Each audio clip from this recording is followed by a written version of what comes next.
All right, hello everybody, and welcome into today's episode of Around the Slice. Whether you're listening on the audio platforms, or watching on the YouTube channel, welcome, as I just said, and I appreciate you for tuning in today. We're continuing to grow and build this channel. It is still only about relatively a week and a couple days old, 10 or 11 days old. So we are just continuing to grow here with the Around the Slice YouTube channel. But for today, obviously, this is the Thursday staple show, the game preview, and more specifically, this is the Bills Giants Sunday Night Football game preview. So we are going to start with the official broadcast information, the time, the date, channel, how you can watch on TV and stream it, all that. But before we get into that, we don't have this every week, but I have some Bills news to share, some news items, some roster logistics and gymnastics, if you will. So these came down within the next couple days. The Bills signed cornerback Josh Norman to the practice squad. So ex-Commanders, Panthers, and 49ers cornerback Josh Norman. Now, if you remember Josh Norman, that's great because he was on the Buffalo Bills in 2020. He was splitting with Dane Jackson back then, and when Levi Wallace was CB1 here. So kind of an average CB room, but not an average CB room because they had Trey White, and then they had Dane Jackson, who was a rookie, but then they had Josh Norman and Levi Wallace, who's now with Pittsburgh and the Steelers, splitting at CB2. But I mean, he was 32, 33 years old back then. Now he's 33. I mean, I don't really get this, but I don't agree with who they brought in, and I don't even agree with adding another corner to your practice squad because now you have four corners on your practice squad, including Norman, Josh Norman, Jamarcus Ingram, Josh Norman, Jamarcus Ingram, Herb Miller, and Kyron Brown, who's kind of a preseason standout for you. I mean, I guess the logic here for Brandon Beane and Sean McDermott was, hey, let's bring in a familiar face in Norman, a vet in practice. I don't see any circumstance where he has to play. Like, I would say even like Kyron Brown, Herb Miller, who I've never heard of, by the way, but I guess they signed him last week. And those younger guys are ahead of him. So I feel like this is just kind of a protection, a backup plan B, if you will, to the younger guys in, because we know Kyrie Elam was pretty terrible on Sunday, but if Christian Benford continues to miss time or if struggles at any point, and if Jamarcus Ingram struggles in a bigger role being elevated or signed permanently, which I do expect from the practice squad. So it's just a vet presence. He doesn't really provide much upside. He can't really run with receivers anymore at his age. He really, even when he was in Buffalo, he was kind of in 2020 for that 1 year. And then he went back to the Panthers. He hasn't really been good since his like Panthers and 49ers days. So he hasn't really been good in like 5 or 6 years. But I guess it's somebody. So unfortunately, we have a lot of Bills injury related news as well. Bills placed Matt Milano and Daquan Jones on IR. So one of my keys actually is other guys will have to step up for this defense, and we'll get to those guys specifically in a minute here, momentarily, I should say. This just sucks, man. To put it bluntly, I mean, now we're gonna have two really young linebackers starting, and opposite at Oliver, like they've all been kind of disappointing, and Poona Ford hasn't even been active, so. And Kendall Vickers will probably get elevated once again, or maybe even Cameron Klein from the practice squad. Good thing is they have a lot of depth in the practice squad, but Elianko, someone who's been like the new Brandon Bryant, if you will, of this practice squad, the last couple of years, he's been a staple in this practice squad. He was signed by the Falcons, so he's in Atlanta now to their active roster. Because you can't go from practice squad to another practice squad. You have to go from practice squad to another active roster. So for someone who would maybe get a real legit chance if Phillips and Settle or Ford continue to disappoint. Well, not Ford. He hasn't even been active, only for week one. Been inactive the last 4 games. But my point remains, you would have loved to have him, but unfortunately we don't anymore. Signing the Falcons practice to look for Kendall Vickers to get a lot of momentum there. And then yeah, this opened up 2 spots on the roster for guys, and one spot was filled by a linebacker, AJ Klein, being signed from the practice squad to the active roster permanently. And another linebacker move they designated, the Bills, that is, being they designated a second-year linebacker from Clemson, Balen Spector, to return from IR. So he's still technically not on the roster yet. It's kind of a Von Miller situation. but Von Miller's on PUP. This is IR, so they can either they have to activate him in 3 weeks. If not, shut him down for the whole season, and he's on IR for the rest of the year. I'm not going to be surprised if that happens because you never know with hamstring injuries. But the 2 spot, so Matt Milano's spot was taken by AJ Klein because go to IR, open up a spot. Daquan Jones goes to IR, opens up a spot. Interestingly enough, it hasn't been filled yet. I almost guarantee you it will be Jamarcus Ingram being signed permanently for the rest of the season, unless something goes haywire to the active roster from the practice squad. So, as I mentioned, that's just some Bills news. Unfortunately, we had quite a bit today, but I want to get to the official broadcast information just so you guys don't miss the game, obviously. So it's pretty hard to miss because it is prime time, but nonetheless, it's this Sunday. So 3 days from now, after this recording and taping, Sunday, October 15th at 8:20 p.m. on NBC. The good thing is we'll get to see the rest of the AFC play out for the most part, the AFC East. We won't be stressed about standings, this and that. Kind of like week 1, I really hope we don't lay an egg against the Giants. That would be beyond embarrassing, but especially knowing the injuries they have right now. I'll get to Daniel Jones in a second, but yeah. But this Sunday, in 3 days, October 15th at 8:20 p.m. on NBC. That's where you can watch it and find that locally or nationally televised. So now let's get into the actual preview chunk part of this episode, which let's get to the nuts and bolts, if you will. My 3 keys for the Bills offense in this game. Now, this isn't too exotic or too bold or whatever adjective you want to use, high level adjective you want to use, because this is just the Giants. So, keys for Bills offense. I just want to see them get back to a balanced attack. So, in parentheses here, I have good mix of run and pass. James Cook only had 5 carries on Sunday. Latavius Murray had 3. Damian Harris had 2. So let's see, 5 from Cook, 3 from that's 8, and then 2. So 10 carries in total. That's not enough. I want 18 to 20 carries in total, like 15 to 18 from Cook a game, and then sprinkle it in 2 or 3 here and there with Murray and Damian Harris. I do think Murray is firmly the RB2, although they could split, but I want to see them get to a balanced attack. When the Bills are down, they just unfortunately do not run the ball, and they don't want to bleed clock because they got to get back. Other teams do that, like the Chiefs with Isaiah Pacheco, who was the 7th pick from Rutgers, has burst onto the scene. He's like a bowling ball, small kid, but he's a bowling ball. So figuratively, because he runs way harder than his size. He's only 5'10", but man, he has juice. It's like he moved. But I could play James Cook also. I've said this all season. I love him, but stop dancing in the backfield. And then if you commit to the run and keep running it, and it's not working, James Cook had negative 4 yards on Sunday. And if it's not working, just abandon it. Forget it. Maybe sub him for another guy or just forget the run altogether. I love mixing run and pass, but if the run isn't working, then just forget it. Stop cementing it in our heads that you're trying to do it. Like, we know you're trying, but it's not working. But O'Cyrus Torrence, these road graders, Mitch Morse, Deion Dawkins, the whole offense line has to be much better at run blocking.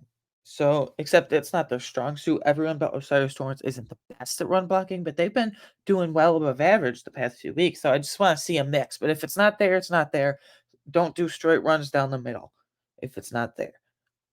But commit to it early and at least try it early on. If it doesn't work, it doesn't work. And just abandon it. Second key for the Bills offense, spread the ball around to multiple guys.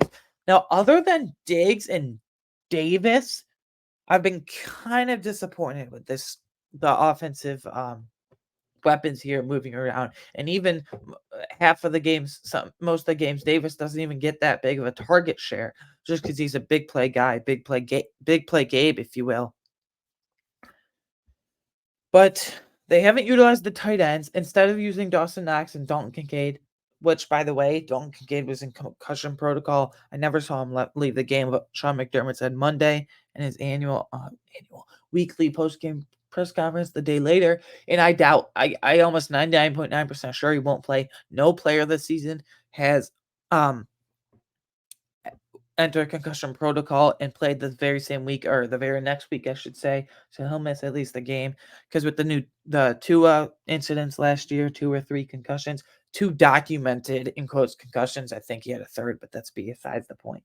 And Dawson Knox will have to get to a bigger load. And instead of using Knox and Kincaid Sunday, though, they chose to throw and sprinkle in a third string tight end, Quentin Morris, who's used for blocking and special teams. Stop messing around with that. Like, Ken Dorsey, use your stars. The Bills are like top 5 in 12 personnel 2 tight end usage this year. That's out this year. Yeah, this season that's obviously gonna drop because I'm not counting on Kincaid to play. It's gonna dip a little, so just spread the ball around them all, guys. They got Hardy going a little, but we haven't had a true slot receiver since Cole Beasley's prime, since like his like first or second year in Buffalo. So like we haven't had a true slot receiver in like 3 years. Isaiah McKenzie disappointed last year. They even had to bring back Cole Beasley for a couple games because, you know, just Isaiah McKenzie was disappointing.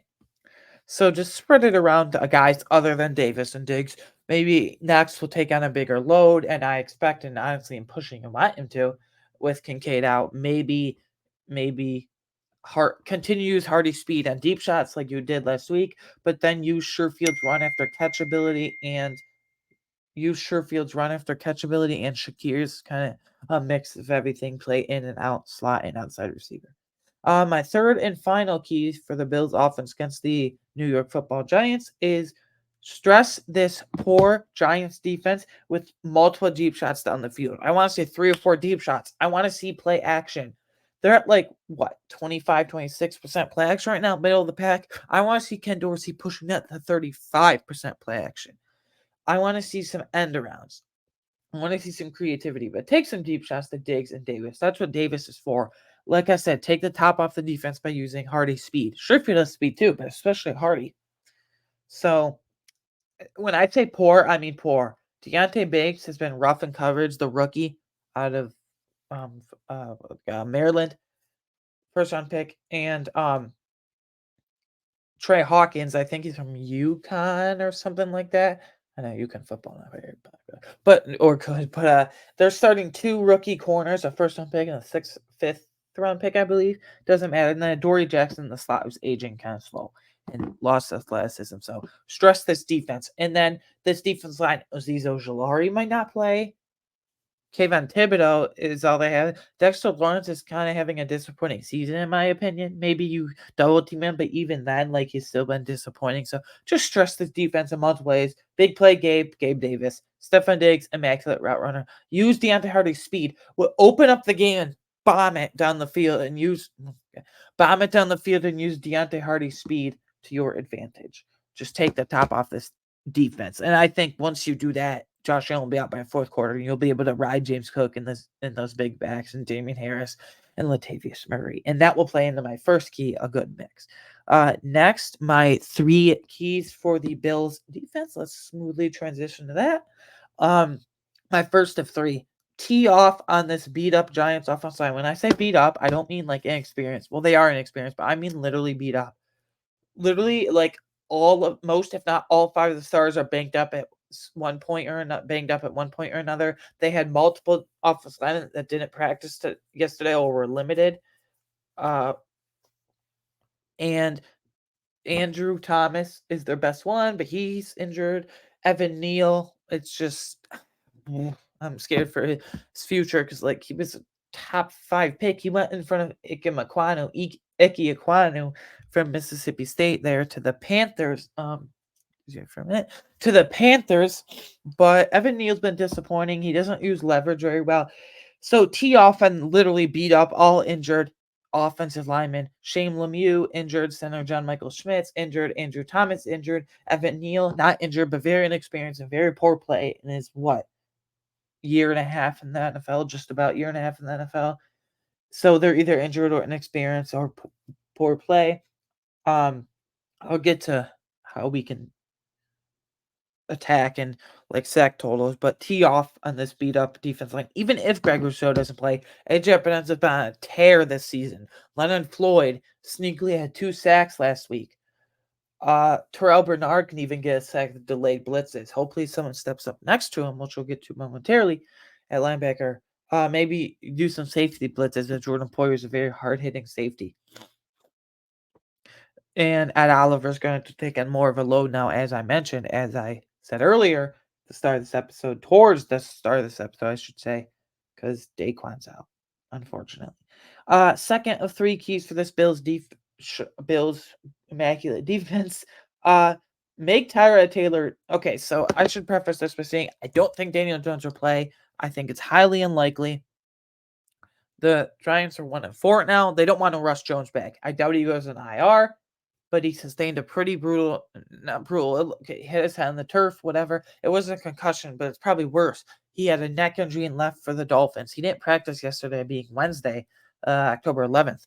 Stays Thursday, October 12th. So when I say yesterday, that's what that means. So Wednesday, October 11th, he didn't practice, and Dable says he's pretty sore, even more sore than he was after he left the game and a couple days after. So I'm assuming it's Tyrod Taylor. Just 99%, 99.9% sure it's going to be Tyrod Taylor. And there's a lot of reunions here, right? Tyrod, at least McDermott knows Taylor from the 1 year little insanity playoff, not run, but they made it against all odds as a wild card team, and that's kind of how the McDermott era started. Then the next year it went 6-10, but it was worth it in Josh Allen's rookie year, so whatever. To build this empire, I guess. But Tyrod Taylor, he's familiar with them.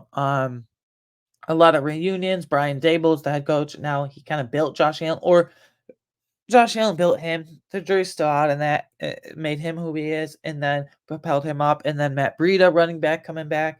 If Saquon Barkley doesn't play, which right now it's like last week it's like 80-20, 80 in favor he doesn't play, 20 he does. But right now I think it's like a 55 he doesn't, 45% he does. Pretty much a 50-50 coin flip.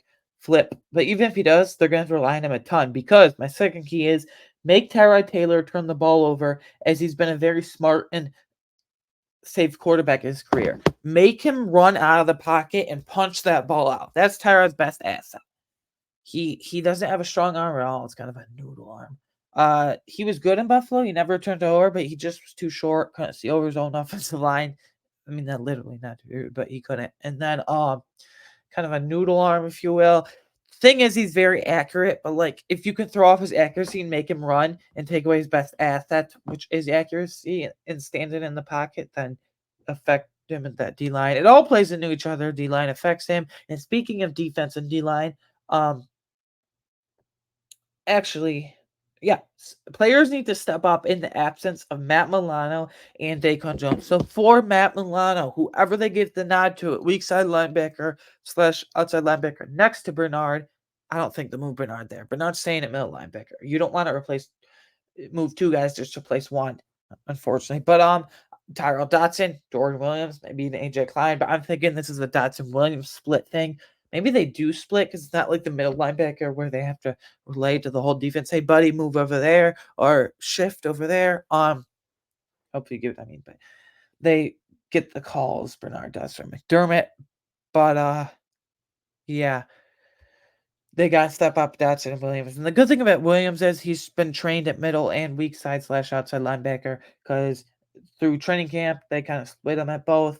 And then preseason, they split him at both. So he's got both under his belt, whatever that's worth, with his 5 games plus preseason in the NFL, but 5 regular season games. Then Dotson, not athletic at all, really. But for Daquan Jones replacement, this is what I'm very much more concerned about. Jordan Phillips and Tim Settle have been so disappointing. Tim Settle hasn't done anything for us in the 2 years he's been here, a year and 5 games. So basically 2 years. And Jordan Phillips hasn't either. He's been banged up. At least when he's healthy, he's somewhat effective. But Ford, I don't understand why he's been inactive this whole time, but he's going to have to step up now. And then Kendall Vickers and Cameron Klein can maybe be elevated from the practice squad. And Kendall Vickers has the inside out versatility. But what I mainly think what you're going to see is Greg Rousseau and Shaq Lawson, mainly Greg Rousseau, group, if you will, can flex and kick inside as like a pseudo hybrid, quote unquote, like quasi defensive tackle type. And I think your death lineup, defensive line, a few short routes here in the playoffs, that's going to be deadly. On the edges, you got Leonard Floyd and Von Miller. And in the middle, you got Greg Rousseau and Ed Oliver. So your death defense line would look like Leonard Floyd, Greg Rousseau, Ed Oliver, Von Miller. And then behind that, mixing in, you got Shaq Lawson and AJ Epinesa and Kingsley Jonathan. I mean, just imagine like a record, the new cold front, if you will. Remember the cold front just 3 or 4 years ago with Jerry Hughes and Mario Edison and Epinesa and Basham as rookies, respectively. But yeah, this is better than that. So this defensive line plays into one of my game predictions. But first, before we get into all that, players of the game predictions. On offense, I'm going to go with Dawson Knox. I kind of alluded to this earlier. I hope it's kind of trending in that direction. I gave kind of subtle hints that it was trending in this direction. With Dalton Kincaid, I'm pretty sure he's gonna be out. Concussion, all that. But Dawson Knox is gonna have to get a heavy load. Now, Knox has been kind of disappointing this season. He hasn't gotten looks consistently, but when he has, he's dropped a ball. He's dropped a couple of touchdowns. He's dropped a couple of easy catches, so he's got to catch. So, but Dawson Knox is my offensive player of the game prediction for me personally. Defensive, Ed Oliver. I mean, he's going to have to take the load from the Daquan Jones injury, but like I said, Poona Ford's been inactive, so how much in quote-unquote game shape is he in? Ramping up there, and that not because of injuries, just because he has been a healthy scratch. Week 2, 3, 4, and 5. And then Jordan Phillips and Tim Settle have been very disappointing, and Kendall Vickers and Cameron Klein are just practice squad guys. So Ed Oliver is going to have to be huge this game. One of my predictions actually has to do with Ed Oliver. But now let's get to my 5-game predictions. It's kind of like 4, and as you know, my fifth one is always fifth and final is always the winner in score. But first, I think Stefon Diggs has 3 receiving touchdowns. If he can do it on the Commanders and Giants secondaries are both inexperienced and beat up and injured. The Giants are even worse. I mean, nothing about their defense scares me. Even Dexter Lawrence has been very disappointing. Kayvon Thibodeau has been held in check. He had a couple splash plays in games here and there. But Stefon Diggs has 3 touchdowns, scorched earth once again. I said spread it out. That's in the middle of the field, but once you get to the end zone, it's 2 guys here. It could be Dawson Knox, which next prediction, but he's kind of unreliable this year with drops. Once you get to the red zone within the 20 and goal to go situations, it's Stefon Diggs and Gabe Davis. Gabe Davis is a red zone monster, but Stefon Diggs combines everything. I think he has 3 touchdowns. Dawson Knox has at least 50 yards receiving this game and a touchdown. He's going to have to improve quick and not have drop issues. And he's going to have to take the load off of Dalton Kincaid because now he's not going to have Kincaid to lean on and split that work. Next, Ed Oliver has a sack and multiple combined QB hits and tackles for loss. I'm thinking like 2 or 3 QB hits and 2, 3, or even 4 and 5, or even pushing 4 or 5 tackles for loss. I mean, he's been great run defense this year, and he has like what 3.5, 4 sacks, I believe, this season. I mean, his career has 5. He's beaten that by a mile. And second last person, the Bills defense has double-digit sacks on the day, whether that's safety blitzes, corner blitzes, defense end, whoever it is. Greg Rousseau might not even play, actually. The foot injury sounds somewhat serious, so he could go on IR, even decimate this team even more. Just really unfortunate. But what was I saying? They're at least 10 sacks. Double digits. The Seahawks a couple weeks ago, Monday Night Football, last Monday, Monday Night Football, sacked Daniels 11 times. 11. And they don't have much playmakers on that defense line. Yeah, they have Boye Mafe and Derek Hall, rookie from Auburn, but they're all first or second or third year players. And Devon Witherspoon. But my final prediction is Bills win the game 42-10. I mean, by 32 points. This defense is going to eat. Saquon, if he even plays, he'll be at probably not full percent, 60-70% health. And Tyrod Taylor, they're going to feast. McDermott knows him very well. Next here for lastly, my new staple of the show. What's going on at the rest of the AFC East this weekend? I'm dubbing this the AFC East look ahead. It's always good to know about the Bills, but you want to know about your divisional rivals too, right? So Bills versus Giants. I just said Bills will blow them out by 32, win 42-10. Dolphins versus Panthers. The Dolphins are going to win by 20, 30 plus. I mean, Bryce Young does not look good. Carolina should have taken CJ Stroud, number 1 overall. Patriots at Raiders. That's going to be such a boring game. I mean, Josh McDaniels knows Mac Jones, but Mac Jones is folding like a chair right now. And Bill Belichick keeps saying he's getting benched because it's a blowout in the score, not his performance. Yeah, okay, Bill. Anyway, apparently Robert Kraft won't be afraid to fire him, or Bill Belichick will retire. It's one of those deals where, well, you either retire or we're gonna fire you. Well, I might as well retire because it looks better. So yeah. Next, what we got going on here. Whoops. Let me just get back to my graphic.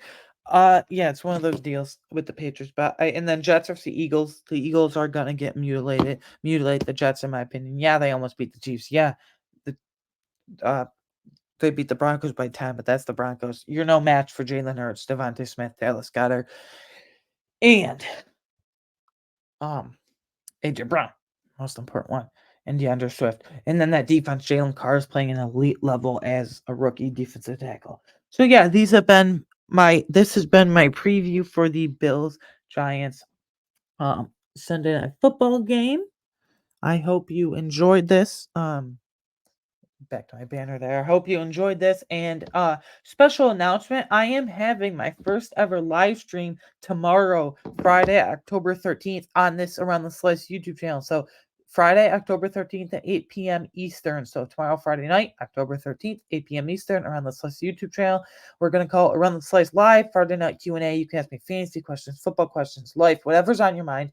Drop by if you have the time. I would really appreciate it. Going forward, we're going to do this every Friday night Q&A. So October 13th, 20th, 27th, and so on. So yeah, the stream is already scheduled, and I'll drop it in the description of this YouTube channel below.